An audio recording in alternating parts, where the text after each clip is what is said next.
믿음의 성장에 대해서 얘기했는데요. 다시 한번 돌아와서 우리는 시편 강의 20번째 시간입니다. 환난 날에, 한번 따라합시다. 환난 날에. 다시 한번요. 환난 날에. 우리가 인생을 살아가다 보면 환난을 경험하게 될 수밖에 없습니다. 어떤 분들은 내 인생 가운데 환난, 고난, 재앙은 없었으면 좋겠습니다. 그것을 위해 기도하길 원합니다. 여러분, 기도할 필요 없습니다. 환난, 재앙, 고난, 그거 정말 겪지 않도록 기도해도 우리 안에 필연적으로 환난, 고난, 재앙은 있습니다. 그게 얼마나 크냐 작으냐의 차이지 환난과 고난, 재앙은 있습니다. 이런 불청객들을 어떻게 맞아들이고 어떻게 대처하느냐, 이게 우리의 신앙 생활입니다.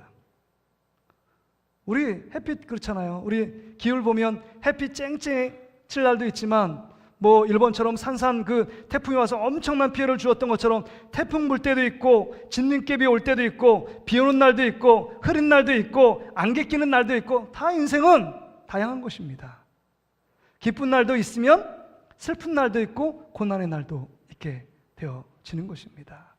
환난 날이 우리 인생 가운데 어떤 문제를 얘기할까요? 어떤 사람에겐 여러분 이 환난 때문에 경제적인 위기에 닥치는 사람도 있습니다. 어제까지 참 괜찮았는데 내 직장, 사업장 속에 경제적인 위기가 찾아오고 가정의 경제적인 위기가 찾아와 정말 엄청난 어려움에 여러분 그 한복판에 힘들어하는 분들이 있습니다. 어떤 사람은 건강의 문제 때문에, 갑자기 찾아온 건강의 위기 때문에 환난을 경험하는 분들도 있습니다. 또한 관계 때문에요. 또 가장 힘든 문제는 영적인 문제 때문에 영적이 추락하고 하나님을 예배하고 싶지도 않고 하나님께 기도하고 싶지도 않은 마음이 드는 것, 이게 영적인 환난을 만난 것입니다. 근데 여러분 꼭 기억하십시오. 환난이 있기 때문에 승리가 있는 줄 믿습니다. 환난이 있기 때문에 기쁨이 참 정말 귀한 것이구나, 그것을 깨닫게 된다는 것입니다. 마치 고난이 없으면 부활도 없는 것처럼 이 환난이 있을 때 환난을 뛰어넘고 고난을 뛰어넘는 하나님이 주시는 그 기쁨, 감격, 축복, 은혜, 이것을 사모하게 된다는 것입니다. 어떤 분은 환난이 찾아오고 고난이 찾아올 때 그것 때문에 불평하며 괴로워하며 늘 그것 때문에 비판적으로 바라보지만, 어떤 분들은 그 고난 때문에 더욱더 주님을 찾고 주님을 의지하고 우리 신앙생활이 다시 한번 새롭게 됐고 내 삶의 패러다임이 바뀌었다라고 고백하는 분들도 있습니다. 여러분, 그렇다면 환난이 꼭 나쁜 것은 아닌 것 같아요. 태풍이 옴으로 말미암아 자연 대기에 모든 불순물들과 더러운 것들이 씻기는 것처럼 우리의 삶을 다시 한번 이 환난을 통해서 다시 한번 우리의 전 인생을 다시 한번 돌아보고 하나님 앞에 어떠한 삶을 살아가야 될지를 다시 한번 재정립하는, 신앙의 정립, 삶의 정립할 수 있는 귀한 기회가 환난이라는 것입니다. 오늘 다윗의 시 인도자를 따라 부르는 노래라는 표제가 붙어 있습니다. 다윗은 어떤 환난을 만났을까요? 이 환난은 모든 추적가들이 한결적으로 얘기합니다. 그것은 전쟁의 환난이래요. 전쟁이요.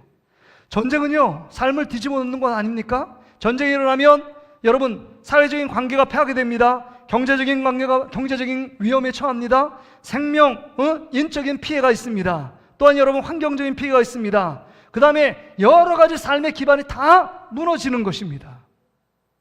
그리고 이 전쟁에서 지면 모든 사람이 노예가 되거나 그 다음에 그 이긴 국에 여러분 엄청난 압박과 속박을 받을 수밖에 없습니다.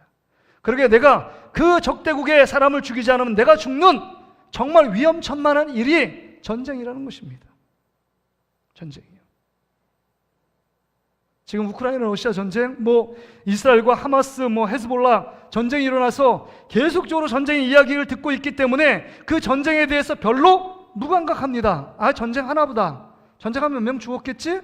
어떻게 됐겠지? 라고 우리는 전쟁에 대한 위험성, 전쟁에 대한 참화, 이거에 대한 것에 대해서 별로 심각하게 생각하지 않습니다. 그런데 문제는 전쟁이 만약에 우리에게 닥쳤다고 지금 나에게 문제가 여러분 대두된다면 이건 심각한 문제입니다.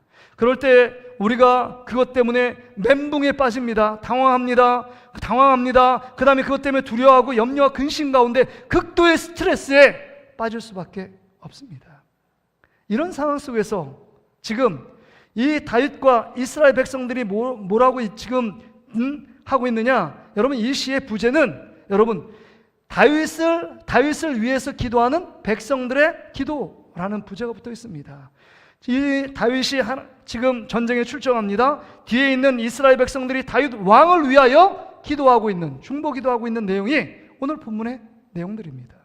그렇다면 여러분, 오늘 이 말씀을 통해서 환난을 당하고 크고 작은 어려움 속에 있는 우리들 가운데 어떻게 이 환난을 극복하며 이길 수 있는지, 오늘 하나님께서, 여러분을 사랑하시는 하나님께서 말씀을 통해서 주시는 교훈을 붙잡는 여러분 되시기를 주의 이름으로 축복합니다. 첫째는요, 오늘 본문의 말씀을 통해서 여러분 환난을 만났을 때 내가 누구에 속했는지를, 어디에 내가 소속되어 있는지, 소속이 어딘지를 정확히 봐야 합니다. 6절 말씀 보세요. 여호와께서 자기에게 기름 부음 받은 자를 구원하시는 줄 이제 내가 아노니. 여러분, 전쟁 가운데 자기가 누구예요? 다윗입니다. 기름 부은 자는 사무엘 선지자예요. 그럼에도 불구하고 기름 부어서 왕으로 세운 자가 누굽니까? 여호와 하나님이잖아요. 하나님이 자기를, 하나님께 소속된 자기를 다시금 선택하여 이스라엘 왕으로 세웠고 이스라엘 지도자로 세운 것입니다. 그러기에 다윗의 인생은 하나님께 속한 인생이고, 하나님께 선택받은 인생이고, 하나님의 백성, 그 다음에 하나님의 종으로 지금 세워져 있는 것입니다. 그렇다면 하나님의 소유된 이 백성은 하나님께서 책임져 주심으로 말미암아 결론적으로 이 전쟁에서 어떻게 인도한대요? 여러분, 구원하신대요. 다시 한번 보세요. 6절에 여호와께서 자기에게 기름 부음 받은 자를 구원하신 줄 이제 내가 아노니 그의 오른손에 구원하는 힘으로 그의 거룩한 하늘에서 그에게 응답하시리로다. 6절에도 구원이란 이야기가 두 번씩 기록되어 있어요. 구원이라는 문제는 저 교리적인 문제, 갈라디아서나 로마서에 제일 많이 나올 것처럼 생각되지만 여러분, 시편에 가장 많이 등장하는 단어입니다. 왜 우리에게 구원이 필요할까요? 우리가 예수 그리스도를 믿어 영혼의 구원뿐만 아니라 우리의 삶의 위경과 고통과 슬픔과 환난 속에 하나님이 나에게 어떤 분이시냐, 나는 하나님께 속했고 나는 하나님의 백성이고 나는 하나님의 자녀다라고 이 믿음을 갖고 나아갈 때 여러분, 그 환난에서 우리를 구원해 주신다라고 말씀하고 있는 것입니다. 전쟁이에요. 전쟁. 어마어마한 전쟁입니다. 어마어마한 전쟁. 이 전쟁 속에서 여러분, 구원의 힘은 내가 누구인가? 내가 하나님의 자녀인가? 내가 하나님의 진짜 자기 백성인가? 하나님의 친백성인가? 하나님이 말씀하신 내 백성인가? 내 자녀인가? 아니면 세상 백성인가? 하는 것입니다. 우리가 새벽 기도에 사무엘상을 말씀을 듣고 있는데요, 거기 두 백성으로 나누잖아요. 하나님이 기뻐하시는 자기 백성과 세상 백성을 이야기하고 있습니다. 나는 누구의 백성인가 하는 것입니다. 내가 고난과 고통 당하는데 내가 하나님의 자녀라면, 자녀된 하나님이, 우리의 아빠 아버지가 나를 끔찍하게 사랑하시고 변함없이 사랑하시면 주님께서 나를 보호하시고 지키신다, 이런 믿음과 확신이 있으면 환난 가운데서도 능히 이긴다는 것입니다. 근데 이런 믿음이 없는 사람은 조그만 환난이 와도 쓰러지고 넘어집니다.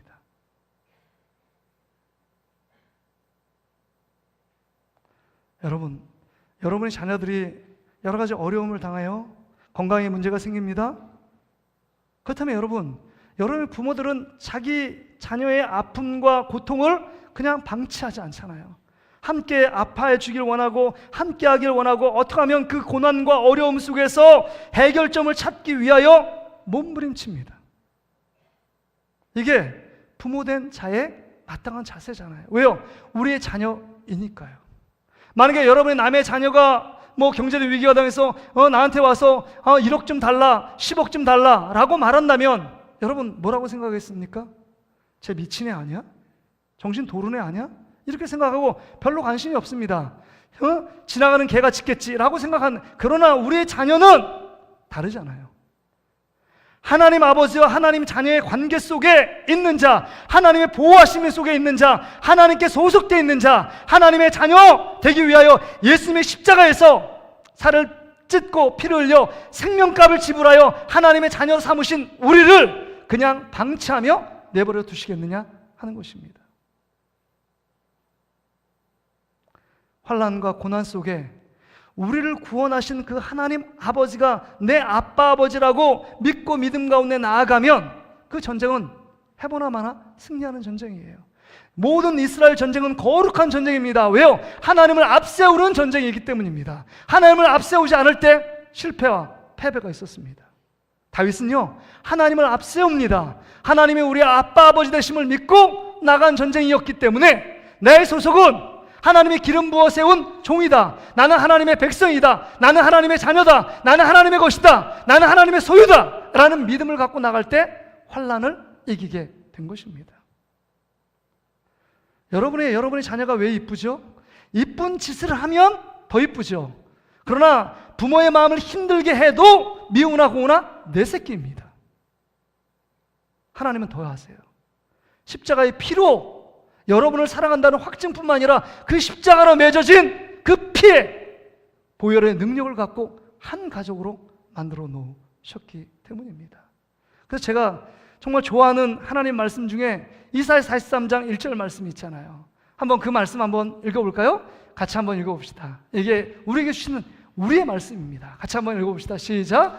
야곱아, 너를 창조하신 여호와께서 지금 말씀하시니라. 이스라엘아, 너를 지으신 이가 말씀하시느니라. 너는 두려워하지 말라. 내가 너를 구속하였고 내가 너를 지명하여 불렀나니 너는 내 것이라. 여러분 뭐라고 말해요? 내가 너를 구속하였고 내가 너를 지명하여 불렀나니 너는 내 소유가 되었다. 너는 내 것이 되었다. 이게 얼마나 귀한 말이에요. 나는 하나님의 자녀다. 저 이거보다 너는 하나님의 것이야. 이거 얼마나 귀합니까? 하나님께 착 붙어 있는 거예요. 여러분, 이 종이는 너무 약해요. 그냥 이게 막 찢으면 쭉 찢깁니다. 근데 여러분, 이 종이가요, 딱 물에 딱 해가지고 여러분, 이런 널판지에 착 달라붙기만 하면요, 안 떨어집니다. 태풍이 오면 신문지를 어디에다 발라요? 창문에 딱 바르잖아요. 신문지는 약하지만, 우리의 모습은 약하지만, 하나님 품에 딱 붙어 있기만 하면, 하나님께서 우리 인생을 책임지고 인도에 가실 줄 믿습니다. 여러분 혼자가 아니에요. 성경에 표현이 있잖아요. 고아와 과부처럼 너를 홀로 내버려 두지 않겠다. 내가 너를 세상 끝날까지 내가 너와 함께 하겠다. 내가 너를 지키고 보호하겠다. 왜요? 우리가 하나님 앞에 아름답게 예배해서요, 하나님 앞에 죄를 짓지 않기 때문이요, 하나님 앞에 죄를 끊기 위해서 열심히 건건한 삶을 살기 때문에 그런 것이 아닙니다. 그러면 더 이뻐하시겠죠. 그럼에도 불구하고 하나님 말씀에 불순종하고 죄 가운데 있음에도 불구하고 너희는 하나님에 속한 하나님의 백성이고 하나님의 자녀이기 때문에 하나님께서 책임져 주실 줄 믿습니다. 하나님이 책임져 주세요. 하나님은 공평하신 하나님이라고 생각하십니까? 하나님 공평하지 않아요. 하나님의 자녀를 더 사랑하십니다. 그래서 세상을 두 군데로 나눠요. 내 백성과 세상 백성, 하나님 구원받을 백성과 그 다음에 저주받을 백성으로 나눕니다. 이게 그 극명한 사건이 출애굽을 시킬 때 여러분 모세가 바로에게 가잖아요. 야, 내 백성 이스라엘 백성이 하나님 예배하니까 놓아줘라. 바로가 완악해서 바로 왕이 놓아주지 않습니다.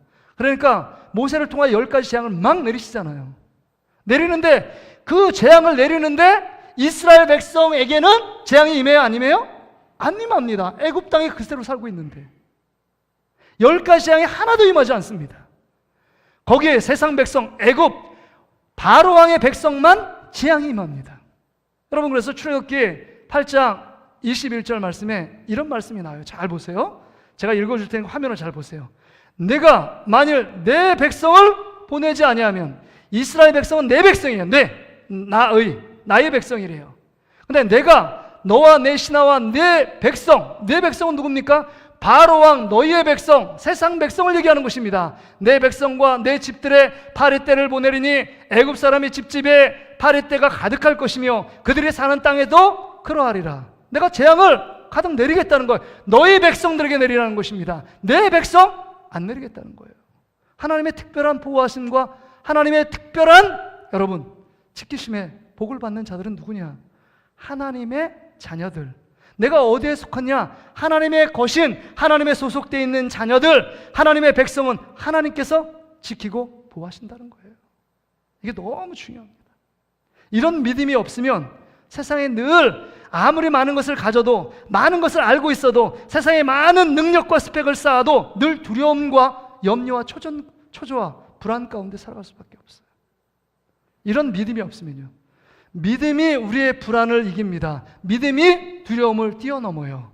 믿음이 하나님이 나와 함께 계시고 그 주님이 나의 아빠 아버지 되시고 나는 하나님의 자녀다, 하나님이 나를 끔찍하게 사랑하신다, 하나님 아버지가 변함없이 나를 사랑하신다, 믿음의 고백처럼 이 고백을 믿음 가운데 나아가는 자, 믿음으로 이 고백 가운데 나가는 자가 환난 날에도 이기게 되어 있는 것입니다. 사무엘은 이렇게 얘기하잖아요. 사무엘상 12장 22절에 이렇게 말합니다. 여러분, 고별 설교를 하고 있어요. 사무엘이 이제 사울 왕을 세웠습니다. 그러니까 이렇게 얘기해요. 여호와께서는 너희를 자기 백성으로 삼으신 것을 기뻐하셨으므로 여호와께서 그의 크신 이름을 위해서라도 자기 백성을 버리지 아니하실 거예요. 자기 백성이래요. 누구 백성? 하나님, 내 백성이라고 얘기하는 것입니다. 여러분들을 하나님의 백성이라 말씀하시며 내 백성이라 말씀하시며 자기 백성이라 말씀하시는 그 하나님께 소속된 줄을 믿고 여러분 하나님만 바라보는 여러분 되시기를 주의 이름으로 축복합니다.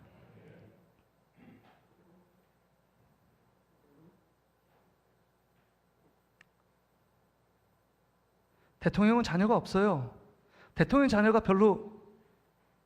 자녀임에도 걱정한다면 그건 바보겠죠. 재벌 부자가 자기 자녀가 내가 앞으로 살 때 20살 넘으니까 월세 걱정하는 사람은 바보입니다. 아버지가 어떤 존재인지 모르기 때문입니다. 그렇죠? 여러분, 우리 자녀, 저도 3남매가 있는데 너무 예뻐요. 미운 짓 해도 그때는 잠깐 밉다가 좀 지나면 정말 그렇게 예쁠 수가 없어요. 내 자녀니까요. 하나님의 백성을 끔찍하게 사랑하시는 그 주님의 마음을 품고 그 주님이 나의 아빠 아버지 되신다, 이 믿음으로 나아가는 여러분 되시기를 주의 이름으로 축복합니다. 이 믿음이 있어야 세상을 이기고 환난에서 이길 수 있습니다. 또한 두 번째로 오늘 본문의 말씀을 통해서 여러분 잘 보세요. 여러분, 전쟁 가운데 뭐가 필요하죠? 전쟁은요, 여러분 전략이 있어야 되고 그 다음에 군사가 있어야 되고 그 다음 무기가 필요합니다. 근데 전략도 있고 군사도 있어야 되지만 지금 현대전은 무기가 있어야 합니다. 핵무기 하나 떨어지면 끝이에요. 그런데 지금 여기 보세요. 다윗은 전쟁 속에 그것을 붙잡지 않는다고 말해요. 전 7절 보세요. 어떤 사람은 병거, 어떤 사람은 말을 의지하나 우리는 여호와 우리 하나님의 이름을 자랑하리로다, 이렇게 얘기하고 있어요. 어떤 사람은 병거, 어떤 사람은 말을 의지한대요. 고대 전쟁은 병거는 전차를 얘기하는 것입니다. 여러분 배너에 보죠? 말을 뒤에 있고 수레가 지키고 이 무장한 병사들이 활을 쏘거나 칼로. 그럼 옆에 여러분 그냥 무턱대고 칼만 휘두르는 사람은 상대가 안 되잖아요. 전차가 막 돌아다니면. 이 병거는요, 그 당시에 엄청난 뛰어난 화력입니다. 무기 중에 가장 최신의 무기예요. 쉽게 말하면 활 쏘는 사람 앞에 총으로 쏘면 이거 게임이 되겠습니까? 안 되잖아요. 병거가 참 중요했습니다. 그 다음 기병들이요, 말을 타고 여러분 칼을 휘두르는데 그냥 말 안 타고 휘두르면 어떻게 되겠어요? 이 말과 병거는 전쟁을 이기는 가장 중요한 요소들입니다. 그러면 나라의 국력, 그 다음 병거와 말이 더 많이 갔는데 힘을 쏟아야 되고 그것을 의지할 법도 안 돼. 그걸 의지하지 않고 뭐를 의지하느냐? 여호와의 이름만 의지한대요. 근데 여기 의지한다는 표현을 안 쓰고 자랑한다 이렇게 표현하고 써 있어요. 여러분, 왜 자랑한다고 얘기할까요? 의지함과 자랑하면 똑같습니다. 여러분, 돈이 많은 사람은 돈을 자랑해요. 많이 배운 사람은 배운 것을 의지하는 사람은 배움을 자랑합니다. 건강한 사람은 건강 그 자체의 존재 가치를 알고 건강을 자랑하게 되어 있습니다. 내 인생 가운데 어떤 것 존재 가치로 아는 그것을 의지하고 사랑하는 사람은 그 의지하고 붙잡는 것을 자랑하게 되어 있어요. 근데 지금 다윗은 병과 말을 의지하고 있는 것이 아니라 여호와 하나님의 이름, 그 여호와 하나님의 이름이 뭐예요? 여호와의 전 존재, 하나님 자신을 의지한다는 것입니다. 여호와 이름이 뭐예요? 여호와, 스스로 계신 자예요. 자존자, 여호와란 뜻이 스스로 계신 자란 뜻이잖아요. 자존자, 아니면 여호와 이름이 여러 가지 있죠. 엘로힘, 창조의 하나님, 엘샤다이, 능력의 하나님, 이런 이름이 있잖아요. 그 이름 자체가 하나님 자신을 대변하고 있는 거잖아요. 김현수의 이름은 여러분, 김현수를 사람을 대변하고 있는 것입니다. 하나님의 이름은 하나님을 대변하고 있는 거예요. 하나님만 의지하겠다라고 고백합니다. 그래서 이게 1절, 5절, 그 다음에 7절에 하나님의 이름에 대해서 강조하고 있습니다. 근데 여러분, 이것은요, 다윗에게 경험적으로 이 부분들을 여러분 깨닫고 있는 것입니다. 자기가 경험한 거예요. 내가 어떤 것도 세상의 원리 속에서 환난과 어려움이 있을 때 병과 말과 세상적인 힘, 세상적인 배경을 의지하는 것이 아니라 여호와만 의지할 때 하나님 나에게 주신 승리가 있었다. 그걸 깨닫고 있었기 때문에 이건 나의 삶의 변함없인 핵심적인 원리로 붙잡고 있는 것입니다. 그래서 사무엘상 17장에 보면 엘라 골짜기에서 골리앗 장수를 싸울 때 있잖아요. 이스라엘 백성과 블레셋이 싸웁니다. 누구 하나 블레셋 골리앗 장수를 위하여 대항하여 싸우려 나간 사람이 한 명도 없잖아요. 근데 소년 다윗이 나가잖아요. 소년 다윗이 얘기합니다. 골리앗에게 너는 찰과 창과 칼과 단창을 의지하여 나오거니와 나는 내가 모독하는 여호와의 군대의 이름 곧 만군의 여호와의 이름으로 내가 너에게 나간다. 나는 하나님만 의지하는 믿음으로 나간다 라고 고백하고 있는 것입니다. 절박한 상황, 이 전쟁의 위기 속에 정말 전쟁에 지면 이스라엘이 멸망할 수 있는 이 위기 속에 이 소년 다윗이 고백하잖아요. 나는 너의 창과 칼은 없다, 단창도 없다. 그러나 만군의 여호와의 이름을 의지하여 내가 너 앞에 섰다 라고 말하는 것입니다. 아마 골리앗 장수가 볼 때 가소로울 거예요. 창도 없어? 방패도 없어? 칼도 없어? 뭐 하는 거야? 뭐 하는 거야? 어린 개가 오는 것처럼 취급합니다. 무시해요. 여러분, 세상 사람이 그렇지 않을까요? 우리를 볼 때 참 미련하게 살아. 세상은 점점 더 힘의 지배 원리가 따르는 시대. 어떻게 하면 힘을 소유할까? 돈도 힘이요, 권력도 힘이요, 그 지위도 힘이요. 그 힘을 더 축적하는 일에 모든 사람이 매진하고 그 힘을 숭상합니다.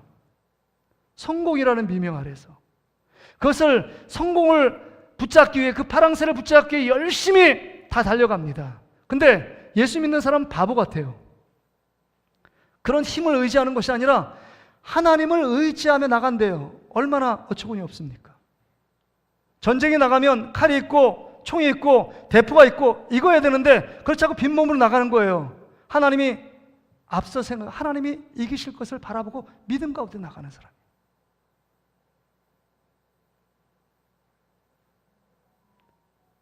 여러분은 지금 세상 가운데 이 환난 속에서 무엇을 의지하고 있는 것입니까? 병겁니까? 아니면 말입니까? 보여지는 여러 가지 상황 속에서 그걸 붙잡으면 내가 행복하고 그 다음에 승리의 삶을 살고 다른 사람들이 알아주는 존경받는 삶을 살아갈 수 있다고 생각하십니까? 지금 어리석지만 다윗은 만군의 여호와의 이름만 의지하고 자랑한다고 고백하고 있습니다. 이런 믿음이 우리 안에 있느냐 하는 것입니다. 그래서 다윗은 여러분 사무엘하 8장에 보면 이방 민족과 싸워요. 싸워가지고 여러분 전리품들을 많이 얻습니다. 근데 말 1700마리의 말을 얻습니다. 이게 사무엘하 8장 얘기예요.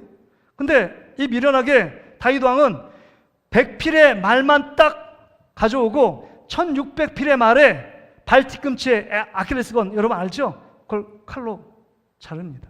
전쟁용으로 쓰지 못하게 만들어요. 왜요? 1700마리의 말이 있으면 더 부강한 나라로 그 다음에 옆에 있는 나라가 견딜지 못할 텐데 왜 다른 나라들은 그것을 정말 안 가져서 정말 아우성을 치며 더 많이 갖기를 원하는데 1600마리의 발 뒤꿈치 발의 힘줄을 끊어버려요. 왜 그럴까요? 다른 것 의지하지 않고 하나님만 의지하겠다는 것 아닙니까? 사도 바울은 이렇게 얘기해요.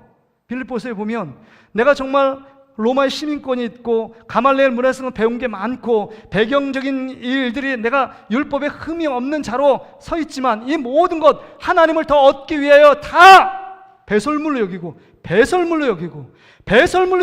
하나님을 얻고 하나님으로 하나님 그 주님이 나를 인정하시고 나를 알기 위해서 그 주님만을 얻기 위해 내가 버린다라고 말해요. 하나님만 내가 의지하겠다. 예수 그리스도만 의지하겠다라고 나가는 것 아닙니까? 우리 인생 가운데 우린 지금 거꾸로 살고 있지 않은지를 돌아봐야 합니다. 하나님을 의지하는 마음은 없고 오직 병과 말에만 집중하며 살고 있는 우리의 모습. 그러니까 하나님이 원하시는 삶의 원리와 반대로 가고 있기 때문에 환난이 끝나지가 않습니다. 왜요? 여러분을 사랑하니까 환난의 그 자리가 멈추지 않아요. 하나님을 돌아와 하나님을 의지하고 하나님만 바라보고 하나님이 우리와 함께 하심을 믿고 하나님을 절대적으로 신뢰하며 나가야 되는데 그렇지 않고 세상 바라보고 세상 붙잡고 나가기 때문에 환난의 바람이 잠잠해 들지 않는 겁니다. 하나님이 우리를 사랑하시기 때문입니다. 근데 여러분, 다윗도요 병과 말, 군사력을 의지할 때가 있었잖아요. 통치 말기에 정말 이제는 부강한 나라가 돼서 모든 나라들부터 조공을 받고 힘 있는 나라가 되었습니다. 그러니까 통치 말기에 군사의 수를 한번 세보는 거예요. 루벤 지파부터 쭉 해가지고 12지파의 군사를 한번 세어봐라. 옆에 있는 장수들이 왕이요, 절대 그렇게 하시면 안 돼요. 지금까지 군사력을 의지한 적이 없습니다. 하나님만 의지했습니다. 이거 안 됩니다 라고 옆에 조언을 드려도 듣지 않습니다. 9개월 동안에 군사력의 군사 몇 명인지를 쫙 세웁니다. 하나님이 다윗을 쳐요. 이 모든 전쟁은 너의 군사력이 아니라 내가 앞장서서 싸웠기 때문에 승리한 전쟁임에도 불구하고 자기의 능력, 자기의 군사의 힘 때문에 이긴 것처럼 착각하고 있는 다윗의 모습 가운데 하나님이 그 전염병을 돌아 7만 명이 순식간에 죽습니다. 여러분, 우리의 환난 속에 내가 정말 의지하고 붙드는 것이 무엇인지를 생각해 봐야 합니다. 하나님만 의지하는 여러분 되시기를 주의 이름으로 축복합니다. 하나님만 의지하세요. 그래서 바보같이 지금 전쟁이 앞에 있는데 지금 3절에 보니까 뭐하고 있냐면 하나님을 예배해요. 다윗은 내 모든 소재를 기억하시며 내 번제를 받아주시길 원하라. 내 2인칭 너라는 건 다 지금 다윗 왕을 얘기하는 것입니다. 다윗 왕의 모든 소재를 기억하시고 내 번제를 받아주시길 원한다라고 지금 백성들이 다윗 왕을 위해서 기도하는 것 아니에요? 지금 전쟁에 출정하려면 많은 준비할 것들이 많잖아요. 군사를 정비하고 그 다음에 식량, 그 다음에 여러 가지, 그 다음에 전략을 짜고 장수는 어떻게 배치해서 이렇게 행동해라. 많은 것들을 의논하고 많은 것들을 준비됨에도 불구하고 그 모든 것을 전폐하고 하나님을 예배하고 있습니다. 하나님을 예배한다는 것은 나는 이 전쟁 가운데 하나님만 의지하겠다. 난 하나님만 붙들겠다. 하나님만 믿음 가운데 바라보겠다. 이게 고백 아닙니까? 우리는 하나님을 의지하는 행동인 하나님 앞에 예배하는 행동보다 세상의 어떤 기쁨, 세상의 좋은 것, 세상이 나를 어떤 유익하게 할 것에 여러분 우리의 시간과 우리의 에너지를 빼앗깁니다. 시간 나면 예배합니다. 시간 나면 예배해요. 이런 분들은 환난 속에 여러분 주님을 붙잡고 승리할 수 있을까요? 실패하는 사람은 실패하는 이유가 있잖아요. 승리하는 자는 승리의 습관이 있습니다. 다윗은 전쟁마다 승리했어요.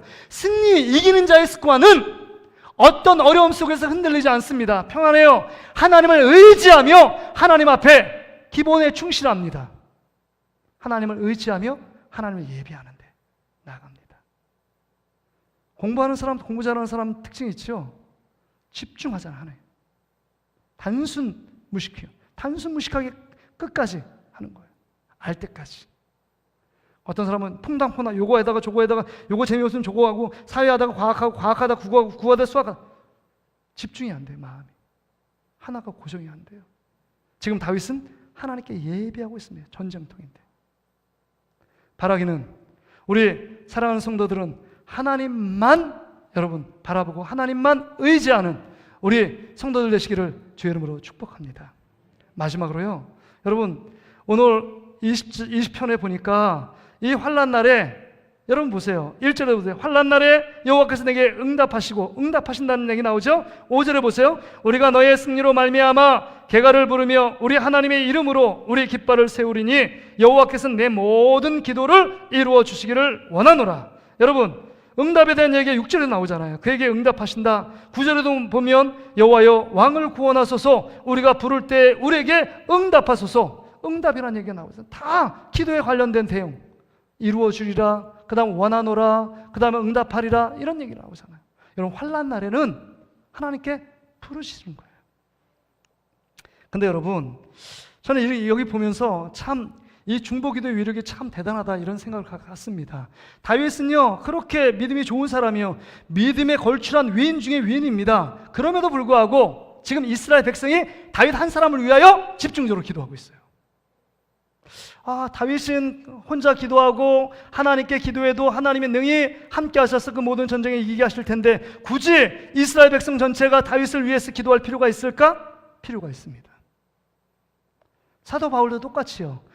위대한 사람 하니까 사도 중에서 정말 신약 성경의 13권을 기록하고 정말 예수님 나음으로 엄청난 일을 한 사람이 사도 바울 아니에요? 근데 사도 바울이 디모데와 개척한 교회에 늘 편지할 때 이렇게 나를 위하여 기도해 달라라고 말합니다. 선교사들이 정말 어느 지역에 파송되면 선교 물질, 선교 지원 이것보다 더 중요하게 생각하는 것, 바른 선교사는 이래요. 바르지 못한 사람은 돈 나라지만 목사님 저를 위해서 하루에 1분이라도 저를 위해서 기도해 주십시오. 하루에 1분이라도 기도해 주십시오. 30명의 기도 후원자들이 제가 선교 떠날 때 기도해 준다고 약속했습니다. 그것만 믿고 전 가겠습니다. 이렇게 고백하더라고요. 중요한 건 나를 위해서도 기도했지만 고통당하는 자들을 위하여 함께 기도해주는 중보기도의 역사가 힘이 있다는 사실을 기억하는 여러분 되시기를 주의 이름으로 축복합니다. 그래서 여러분 지금 여러분이 평안하십니까? 평안한 가운데 있는데 여러분 여러 가지 위기 가운데 만난 우리 사랑하는 성도들이 있습니까? 가족들이 있습니까? 위에서 함께 기도해 주십시오. 그럴 때 여러분 내가 갑자기 환난을 당할 때 하나님이 그 다른 중보자를 통해서 우리를 일으키는 때가 온다는 것입니다. 여러분 목사도요 정말 낙심과 절망에 빠질 때가 있잖아요. 저도 그래요. 이렇게 정말 열심히 어떤 설교를 준비하고 목회를 할 필요가 있을까? 성도들은 이 마음 알까? 아니면 이거 듣는다고 한 번의 설교로 뒤집어지고 바뀌어지는 일이 있을까? 10년 동안 했는데 뒤집어지고 바뀌어지지 않던데? 이런 낙심이 막 찾아와요. 낙심이 찾아옵니다. 근데요 낙심이 찾아오는데 막 토요일 저녁까지 막 이렇게 기도하고 낙심도 하고 막 하다가 주일날에 딱 오잖아요.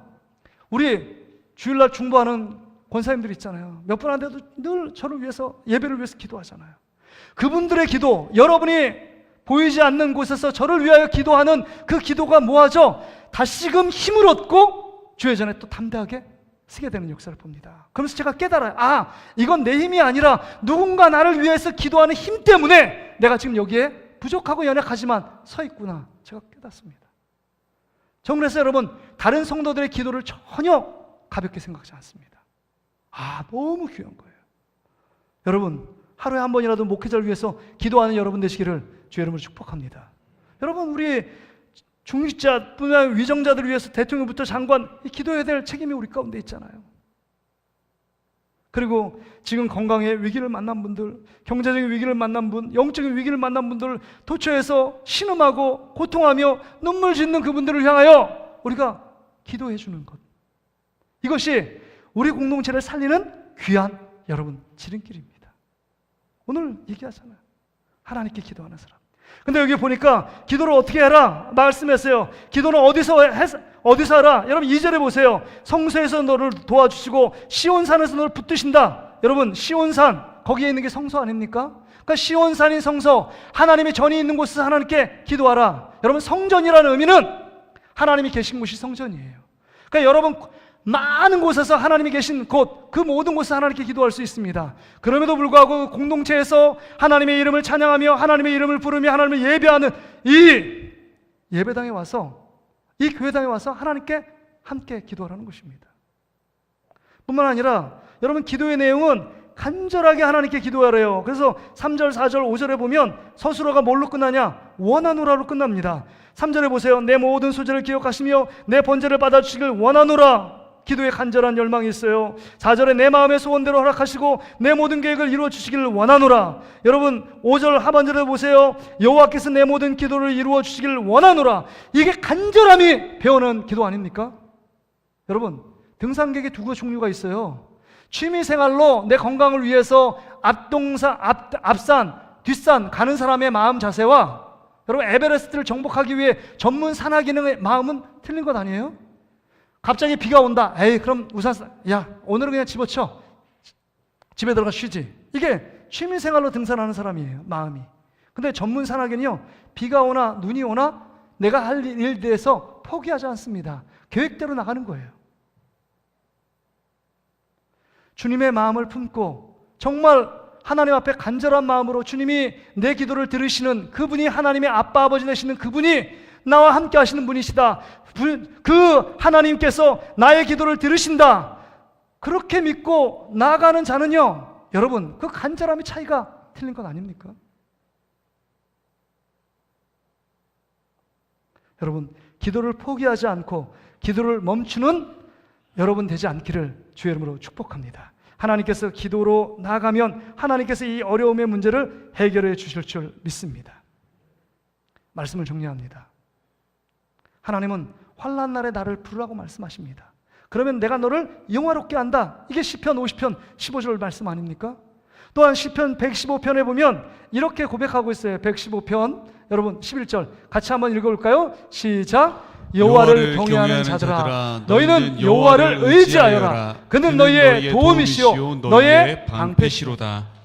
여러분 여호와를 경외하는 자, 예수 그리스도를 믿고 하나님 믿는 자는 여호와만이 나의 도움이시고 나의 방패십니다. 여러분 정리합니다. 잘 보세요. 내가 어디에 속해 있느냐, 나는 누구인가 하는 것입니다. 뿐만 아니라 나는 지금 무엇을 의지하고 무엇을 붙들고 무엇을 자랑하고 있느냐. 우린 도토리 키재기 조금만 더 앞서는 거 있고 더 많이 가진 거 있으면 은근히든지 직접적이든 자랑을 합니다. 하나님을 자랑하고 있는가? 여호와 이름, 그 여호와 하나님을 자랑하고 있는가? 붙들고 있는가? 생각해 봐야 합니다. 그리고 환난을 만나면 무릎 꿇어야 돼요. 그 다음에 옆에 사람들이 고통하며 괴로워하고 있는 부분들을 위해서 함께 이스라엘 백성이 다윗을 위하여 중보함처럼 우리도 함께 기도해 주를 때 우리 공동체 안에 정말 머리 대신 예수 그리스도, 우리 모든 지체들이 함께 붙여서 다른 사람의 고통이 나의 고통이고 다른 사람의 기쁨이 나의 기쁨인 것처럼 함께 어울러져 갈 때 우리 교회가 하나님 보시기에 건강한 교회, 하나님께 기쁨을 드리는 교회, 하나님께 영광을 드리는 교회로 나가게 되는 줄 믿습니다. 아멘. 제가 어제 뜻밖의 그 찬양사역자 지선이라는, 원래 본명 김지선인데 그 지선 그 전도사님, 여전사님의 간증을 들었어요. 뭐 다니엘 기도도 나오고 새롭게 하소서 나오더라고요. 한번 우리 교회 꼭 초청하면 좋겠다. 근데 그의 삶의 간증이 참 드라마틱하더라고요. 15살에 아빠가 엄마를 때려가지고 막 피가 출출 흘리는 것 때문에 15살에 이혼해서 부모가 이혼해서 그 두 남매는, 이 남동생하고 남매는 대전에 있는 큰아버지 집에 머물게 됩니다. 그 집에서 눈칫밥을 막 먹어요. 그리고 밥도 제대로 못 먹습니다. 집에 오면 거기 큰아버지 아들인 그 조카 남동생이 그 방에다가 나가! 막 이렇게 써놓은 거예요. 얼마나 싫겠어요. 갑자기 두 불청객이 딱 들어왔으니까. 아무리 친척이라도. 학교에서는 자존감이 떨어지니까 늘 왕따예요. 삶을 어떻게 하면 죽을까 포기하려고 막 몸시다 여러 가지 과정 속에서 하나님이 성악을 하게 하시고 음악선생, 그 다음 음악선생이 안 믿는 친구인 그 사모님을 또 만나게 하고 그 다음에 그 성악을 해서 또 음대에 들어가게 되고 음대에 들어가서 작은 교회, 개척교회 같은 작은 교회에 들어가서 성령의 불을 경험합니다. 독일 베를린에 가는 유학 티켓을 끊어놓고 지금 손에 쥐고 있는데 하나님께 너무 많이 늘 기도하니까 유학 갈 시간을 잊어버렸다는 거예요. 1년 내내 하나님 앞에 금식하며 또 기도하며 하나님께 매달렸다는 거예요. 그 인생 가운데 뭐 교회 오빠는 드럼 치는 오빠를 만나서 결혼하게 돼요. 인생이 끝난 줄 알았어요, 어려움이. 근데 첫째 아들 낳고 둘째 딸을 낳는데 뭐 셋이 지금 있지만 첫째 아들이 5살 때 목욕을 시키고 방으로 인도했어요. 그때 이혼하신 엄마가 잠깐 봐주러 왔대요. 근데 둘째를 씻기고 딸을 씻기고 이제 보내려는데 갑자기 정말 경악 같은 소리를 막 소리를 지르려는 거예요. 근데 알고 보니까 5살짜리 남자애가 장난기가 있을 거 아니에요. 근데 딸이 나왔는데 젓가락 2개 갖고 220불 대다가 팍 꽂은 거예요. 탔대요. 그 심정지가 왔대요. 몇 분 동안, 한 몇십 분 동안 심정지가 왔다고. 지선 전사님이 고백하더라고요. 그래서 소방관에 왔더니 이런 사람은 보지 못했다고. 근데 갑자기 하는데 뭐가 펑펑 안에서 터지는 소리가 들리대요. 보니까 거기서 도봉구에 있는 화상 전문병원, 이게 아마 한일병원일 것 같아요. 우리 누님 아들이 화상을 입어서 한쪽 손을 잘랐잖아요. 거기 병원에서 입원했었거든요. 근데 한 20번 정도를 수술했대요. 그러면서 하나님 앞에 고백합니다. 고난이라고 쓰고 난 축복으로 읽고 싶다. 이렇게 고백해요. 고난 가운데 있었지만 하나님을 끝까지 의지하고 하나님 말씀 붙들고 있는 그 지선자매의 그 간증이 제 말에 팍 붙잡더라고요. 여러분 가운데 고난이 안 오면 얼마나 좋겠습니까? 근데 그 고난 때문에 여러분 가운데 이 고난을 뛰어넘어 축복이 다가오고 그 고난을 뛰어넘어 하나님이 다시금 살아나는 부활의 역사를 체험한다면 그 고난은 고난으로 끝나지 않게 될 것입니다. 여러분, 오늘 이 말씀을 다시 한번 기억하고 다시금 고난의 자리에서 내가 어디에 속해 있는지, 나는 무엇을 붙들고 있는지, 내가 이 고난의 자리에서 주님 앞에 간절히 기도하고 있는지 다시 한번 돌아볼 수 있기를 주의 이름으로 축복합니다. 그래서 2가지 실천사항을 얘기해요. 일주일 동안. 자, 눈을 뜨세요. 첫 번째, 하루에 3번씩 나는 하나님의 자녀다. 한번 따라서 나는 하나님의 자녀다. 나는 하나님의 자녀다. 나는 하나님의 자녀다. 나는 하나님의 자녀라고 고백해야 됩니다. 나는 그것보다 더 좋은 게 나는 하나님의 것입니다. 나는 이렇게 고백하는 거 너무 좋더라고. 김현수 목사 하나님의 것이야. 나는 하나님의 것이야. 매일마다 3번씩 밥 먹기 전에도 고백하고 수시도 고백해야 합니다. 내 정체성이 뭔지, 내가 어디에 속했는지를 알아야 합니다. 하나님이 보이지 않으면 환난 이길 수 없어요. 늘 고통스러워요. 그게 슬픔이래요. 아니에요. 고통 넘어 그 고통 때문에 더 하나님은 우리가 가까이 있어 우리를 안고 계세요. 우리를 업고 지금 여러분을 구원하기 위해 달리고 있는 분이 하나님 아닙니까? 2번째는요, 고통당하는 자를 위하여 하루에 한 번씩 중보하는 거예요. 우리는 건강이 무너진 분들이 있잖아요. 여러분 주위에 여러 가지 힘들고 어려움 때문에 고통하며 신음하는 분들 있잖아요.